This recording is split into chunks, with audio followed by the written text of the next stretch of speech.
Hi guys! Welcome back to my channel, and for today's vlog, magkakaroon tayo ng house tour at i-share ko rin sa inyo yung mga factors na kinonsider namin before kami maghanap ng new place. Kaya samahan nyo ko ngayon. Let's go!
So yun guys, yung house tour natin.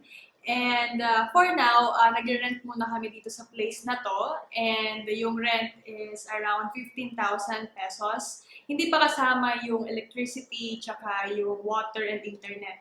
And for now, nag-rent kami kasi nasa point pa kami na tinitingnan muna namin yung options kung saan kami talaga magsasettle. I-share ko naman sa inyo guys yung mga factors na kinonsider namin sa paghahanap ng bahay for rent. Una is the location. So tinignan muna namin na yung location ng bahay ay malapit sa grocery area, sa laundry shops, and also sa mga establishments na kailangan namin puntahan. And okay naman yung location na nakuha namin, malapit naman siya sa lahat ng kailangan namin for now. Second is yung price or rental rate. So, kinonsider namin yung presyo kasi meron kami inalat na budget na specific for our rent. Third is the size ng bahay. So, kinonsider namin yon kasi parehas kami ng asawa ko work from home. So, kailangan namin ng much bigger place to stay na kung saan may designated area kami for our work from home. Kaya yon, nakita naman namin na yung bahay na to is very convenient for us, especially kung work from home. Hi guys! Hopefully na-enjoy nyo yung aking house tour and sana nakatulong sa inyo yung mga factors na share ko sa inyo na kinonsider namin sa paghahanap ng bagong place to rent.